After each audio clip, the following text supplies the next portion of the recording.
declare an interest and leave the chamber. Thank you, Mr May. Thank you. Well, the first matter listed for consideration is item 6.1, Notice of Intention to Issue a Performance Order. Thank you, Mr May, and I will ask the Director, Corporate Strategy and Resourcing to take the chair while I leave. Thank you. Director. Yes, Mr May. Through you, Mr May, we have received a number of submissions received in opposition to the proposed Notice of Intent to Issue a Performance Improvement Order by the Minister for Local Government, by email from Sarah Moylan on the 6th of September, by email from Graham Kelly on the 9th of September. Excuse me, just 2 seconds. I think Mr Kelly supports it. The copy he sent me. One moment, Mr Administrator. I will read that out for you. Mr Kelly, I beg your pardon, you are correct. And by email from Rachel Russell on the 9th of September, and then additionally, as indicated in the public forum, received by way of hand delivery before commencement of today's meeting. And I'll read them out, please bear with me. From Shane Fay in opposition from Mossvale. Derek Miller in opposition from, doesn't say. From, and apologies if I pronounce this incorrectly, Marique Archbold Hessian. Deborah Arthur in opposition. Janelle Bedson. Marianne Barr. Keith Bladen. Excuse me, do they have the place where they come from, or are they just Not bland these emails? ones, just Thank you. nondescript. Irene Brewster from Bundanoon. Jackie Burke from Nowra. Diane Butler. Marie Corbin. Barry Cottrell. Jennifer Drill from Renwick. Mike Ellis. Doesn't say. Tania Fay from Bowral. Stephen Glennon. Chris Hall from Welby.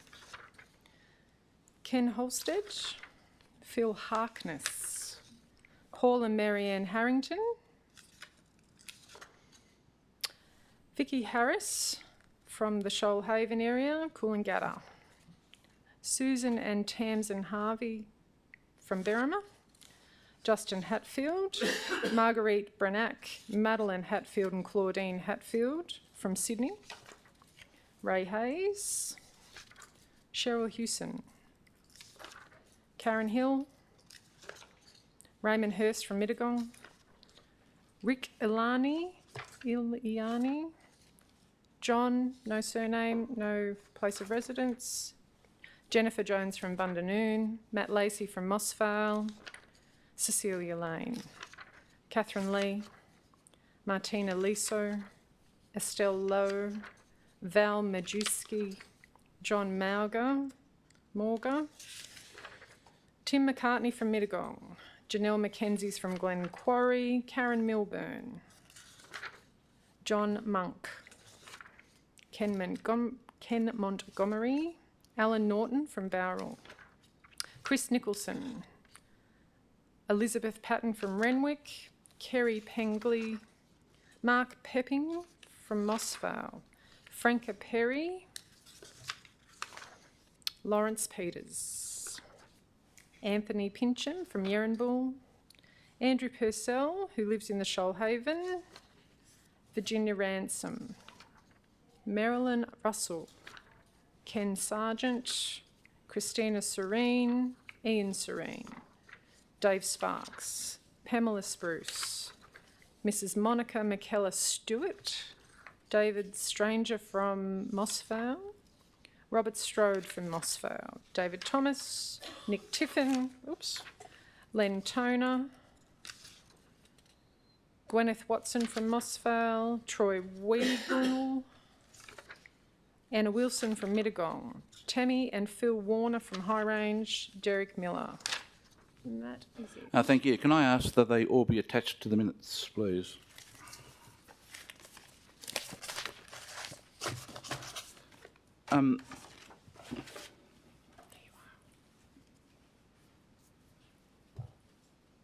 I've given this matter careful consideration, and as you will see, I've issued a minute on Friday, together with a draft letter to the Minister, in effect supporting the notice of intention to issue a performance order.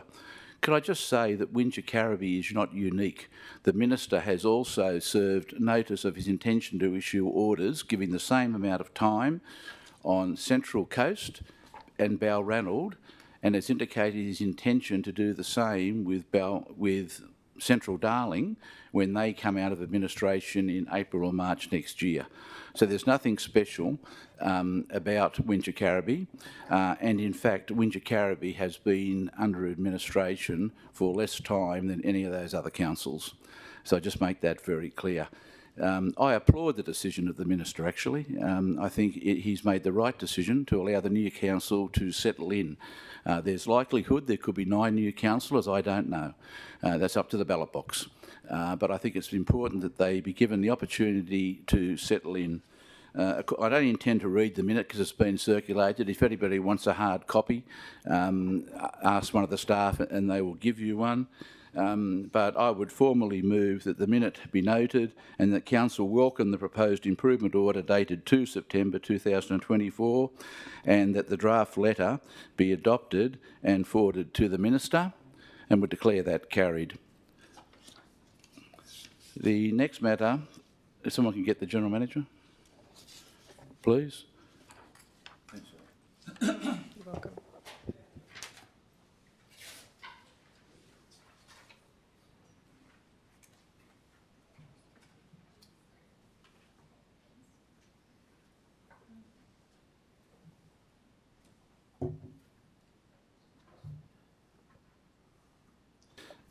Thank you, General Manager.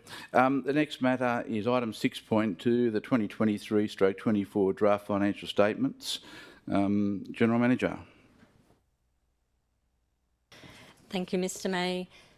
The Chief Financial Officer will introduce this item and speak to the key points. Thank you, Mr Kuzmanowski.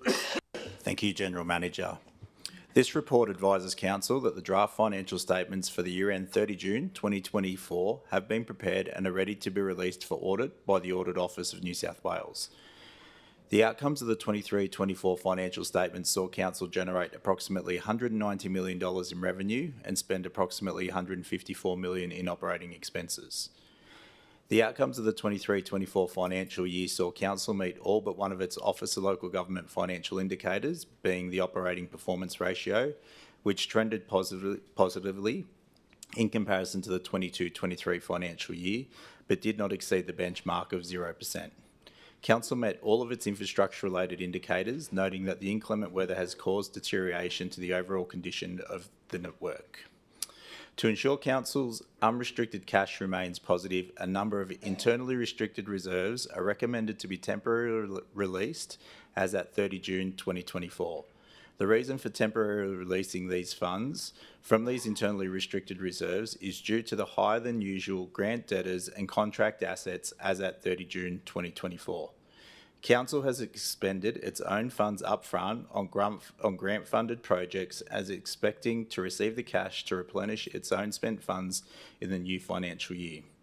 The total of $14.34 million is the total of value of the contract assets and government grant debtors, which is the amount recommended to be released from internally restricted reserves as at 30 June 2024. The funds will be returned in the 24-25 financial year. This is representation of a timing issue where Council has conducted significant works and funds were not yet received as at 30 June 2024. No externally restricted reserves were used during this release process. After finalising Council's draft financial position, the draft unrestricted working capital balance as at 30 June 2024 is $6.08 million. The draft financial statements were presented to the Audit Risk and Improvement Committee for comment and feedback at the extraordinary ARIC meeting held on the Monday, 4th of September 2024. Additional commentary and disclosures have been incorporated into the draft 23-24 financial statements as feedback from the Audit Risk and Improvement Committee members. The recommendation is outlined in the report. Thank you. I've had a couple of inquiries about the temporary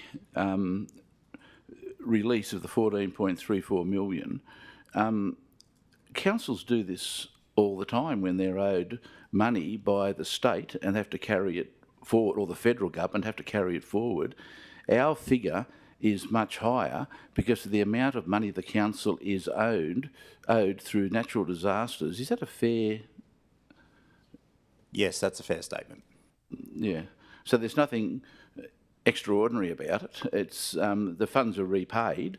Well, they've got to be repaid because they're restricted funds, but they're not externally restricted funds like what got Central Coast into trouble. That's correct, yes. Thanks very much. In relation to item 6.2, I would move the officer's recommendation 1, 2, 3 and 4 and declare that carried.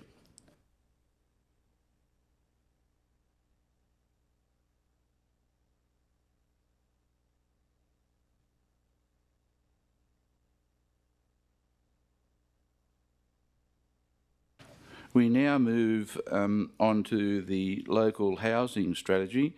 And General Manager, if Mr Killick, in introducing this matter, I presume he's doing it, can address some of the matters raised by Mr Anstey.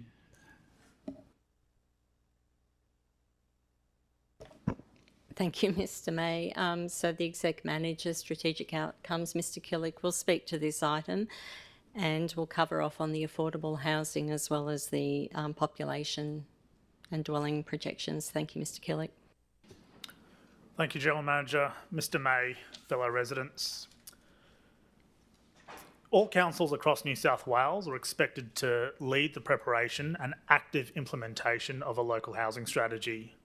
The Wingecarribee Local Housing Strategy was adopted back in July 2021, and we have been steadily implementing the local housing strategy since that time.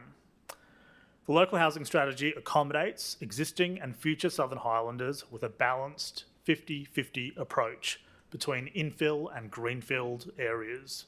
That is, 50% of new dwellings are expected to be within existing town and village forms, and the other 50% of new dwellings are expected to be across the 6 new living areas, the identified new living areas.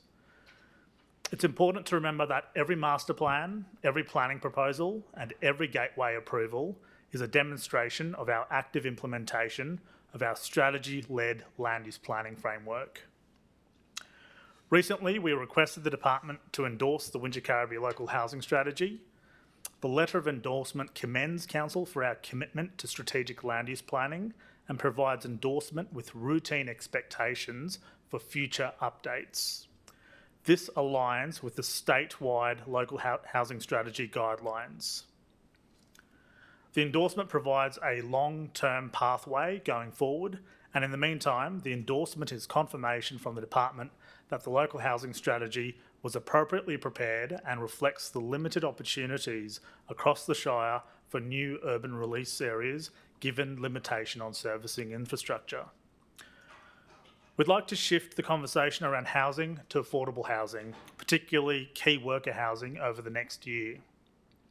As these new living areas and strategic infill areas come online, we need to ensure the state is proactively engaged in providing social housing, and community housing providers are investing in well-located, well-designed, affordable housing for moderate income and key workers across the Southern Highlands. I'll also address the public forum comments from Mr Anstey. Yes, the endorsement is subject to a few conditions. I've previously worked at the Department of Planning, and these conditions are routine, and it's issued to just about every endorsement. Further updates to the strategy, absolutely. The strategy needs to be reviewed every 5 years at least, and there has to be ongoing monitoring of the implementation of the strategy. Strategies don't just sit on a shelf looking pretty, they need to be implemented. Our work plan, our ops plan will outline the future updates to the strategy. The comment about planning proposals and scoping proposals in the letter of endorsement, absolutely. We have statutory obligations to facilitate these planning proposals or scoping proposals. Our position is that it needs to align with the strategy, and that's what we've been doing over the past few years. And of course, key worker accommodation. We're aware of the establishment of the Select Committee formed in June 2024 to inquire into options about key worker accommodation, and we'll put in a submission for that. I agree wholeheartedly when it comes to affordable housing. We do need to do better, but we also need to reach out to our partners in state government. So the Land and Housing Corporation, now known as Homes New South Wales, will be liaising with them to ensure that more social housing is provided and the existing social housing stock is renewed, because a lot of that is at the end of their life cycle. A lot of those homes, especially in a cool climate region like ours, people on low and moderate incomes cannot heat those homes. So we have statutory obligations, but I would say moral obligations to look at housing within the existing social housing stock, managed by Homes New South Wales and partly managed by community housing providers. Speaking of community housing providers, there's an expectation there that not-for-profit community housing providers invest in more affordable housing, especially as they take ownership and management of social housing stock or mixed tenure housing. We are working towards a affordable housing forum in February next year, and that is about, again, there's an educational component, but it's also about reaching out to all our partners. We don't exist in a vacuum. We need to reach out to all our partners to ensure that essential worker, key worker housing is provided. And just to clarify, essential worker or key worker housing, this is what I call the population serving cohorts of society. These are paramedics, these are young nurses, young police officers, young council staff who cannot afford to live here. And again, that is why I agree wholeheartedly about the need to provide for key worker accommodation. It will be our focus over the next year. Thank you. Well, I think the long and the short of it is, if people want to age in place, you've got no chance in this shire unless the council takes action, and that action started. Of particular interest to me is clause 2 of the recommendation.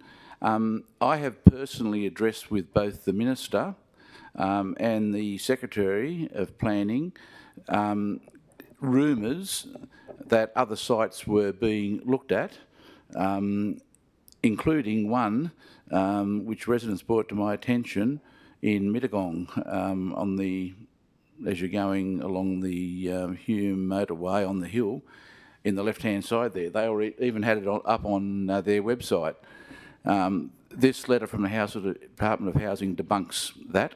All that's happening with the department at the moment is they've adopted the council's housing strategy. They give themselves an out, as Mr Anstey says, in case that they want to increase the densities in this shire, but I'll address that issue in a minute. But I think it's the council staff, and in fairness, the staff of the former council did a good job on this housing strategy. It's a pity the previous council didn't back that good work up. In relation to item 6.3, I would move the officer's recommendation 1 and 2 as outlined on page 118 of the business paper and declare that carried. The other two items on the business paper aren't receiving introductions. 7.1, the Canberra Region Joint Organisation Board minutes of the 2nd of August. I would move the officer's recommendation as outlined on page 123 of the business paper and declare that carried. Item 7.2, the Country Mayors Association. I would move the officer's recommendation as outlined on page 139 of the business paper and declare that carried. I would like to introduce a final minute to the council. if people are interested. It's a final minute, which is going to address some important issues. It's up to you whether you stick around or not.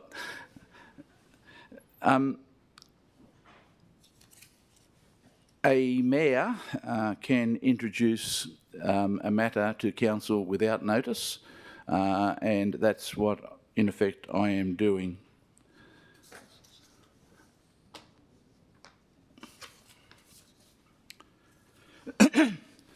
At my first meeting as interim administrator in March 2021, I stated that while I held the position, I would do my best to independently serve in an honest, open and transparent way, ensuring all voices are heard.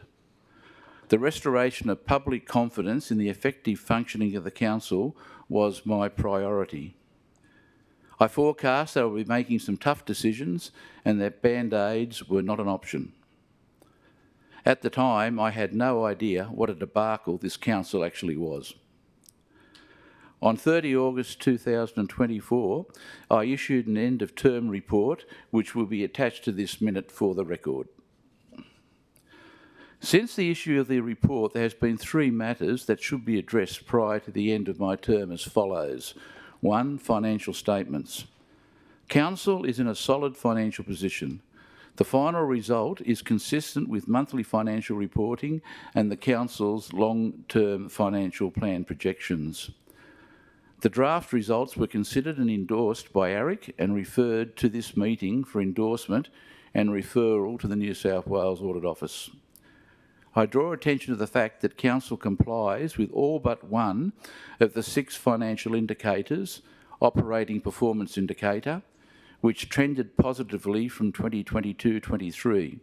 Importantly, Council's unrestricted working capital is now 6.08 million, which will ensure it has capacity to deal with any short-term financial emergency. Excuse me. Of concern is the fact that as of 30 June 2024, Council is owed 6.08 million, which will ensure, Council is owed 6.2 million in DRFA grants for works it has undertaken following declared natural disasters, the resulting effect being a loss of interest on investments to the Wingecarribee community. It is important that Council remain disciplined, not only in making decisions that are affordable and evidence-based, but rejecting the notion of populist or expedient decisions. Local housing strategy. The endorsement of the Wingecarribee Local Housing Strategy 2021 by the New South Wales Department of Housing, Planning and Infrastructure is a milestone that marks the start of a new chapter in land use planning in this shire. Council is required to provide additional dwellings by 2041 and has to play its part in the National Housing Accord. This means that at least 6,000 additional and villages to ensure Council avoids sprawl or what some would call residential creep. For too long, land use planning in the Shire has been driven by the state government, developers, including Landcom and builders, at the expense of the environment and residential amenity. Tens of millions of dollars has been lost in developer contributions as there has been little strategic thought or planning. Council will continue to work with the state and federal governments and community housing providers to ensure key worker accommodation, together with a choice of and affordable housing, are not precluded from towns and villages across the Shire. The letter from the Acting Director of Local Planning and Council Support notes that the Council's first new living area, Bowral South, is bounded by the Wingecarribee River, necessitating flood impact studies in any future proposals and the possible impacts of release of water from Wingecarribee Dam. Residents are assured that these matters are being addressed by council officers and with a guarantee that neither council nor the state government will approve any development on flood-prone land. The council's land releases are being driven not by landowners or their advocates, but by evidence-based professional advice. During my term, I've declined to entertain any applications for spot rezonings, and the incoming council and staff will need to be vigilant in this regard.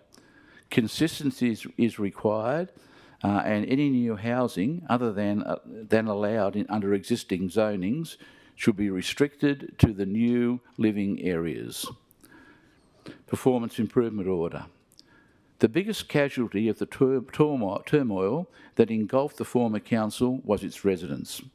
In my view, Wingecarribee Council was a poor example of good local government and failed the community it was meant to serve in the exercise of its functions, provision of core services, decision-making, community participation, financial management and integrated planning and reporting.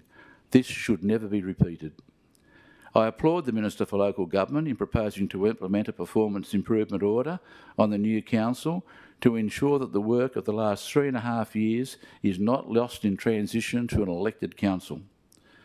My recent village and town meetings, observing local media, reading candidates' pamphlets and residents bringing to my attention some social media comment, it is alarming of what some residents are promising, and it's even been suggested to me, and I quote, have lessons been learnt from the past by some of those putting their names forward for such an important role. The decision of the Minister that the councils elected in September will have their performance monitored and the strong reporting responsibilities of the General Manager to the Office of Local Government should be welcomed by all residents who want a council that is focused on community issues and has a vision for the Shire. Roles and responsibilities must be both respected and understood.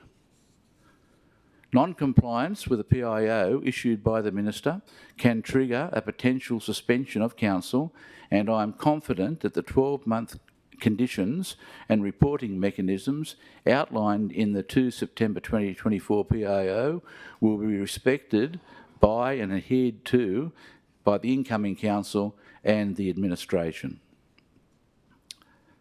Council has had a fresh start, but there's still much to be done. I'm not one who normally names people for recognition, but I cannot go past the enormous contribution that the General Manager, Lisa Miss Campbell, has made in her leadership, addressing so many issues. I simply say on behalf of residents, you serve with professionalism, dignity and respect. Thank you, and thank you for everything you've done for me. The reviews I commissioned and are outlined in the published end-of-term report that in essence led to a refreshing of the Council's administration, the Council's executive team, placed an enormous workload on the administration, and I thank all staff who have responded to the challenge and who are committed and proud to work for the Shire, and I thank you all. And if you can convey it off to all your people who work with you as well, if you don't mind. It's been a pleasure to serve as Administrator, and I thank those residents who have made me feel very comfortable while undertaking what many see as a thankless task. To the incoming councillors, my plea is you take advantage of the opportunity the ballot box has given you and leave your mark to the betterment of all residents. I've done my best, and I wish you all the best for the future. Thank you. And with that, I'll declare the meeting... Oh, sorry. Just one final word. Thank you, Mr. Administrator. There's one guaranteed way to avoid criticism in life, and that's to do nothing and say nothing. However, that is not an option for an administrator. It's a challenging role and, as you know, often a thankless task in the arena, both making decisions for our current community as well as our future communities. On behalf of the management team and the broader team, we thank you. Thank you for your dedication and commitment to good governance, openness and transparency, and taking forward the one source of truth. I wish you well for your next adventure, and we look forward to welcoming our newly elected council to the Chamber on Wednesday, the 9th of October, as we start the next chapter. And as you note, we've achieved a lot over the last 3.5 years, and there is still a lot more to do over the next 4 years. So thank you, and we wish you very well. I appreciate that. Thank you very much. And I declare the meeting closed.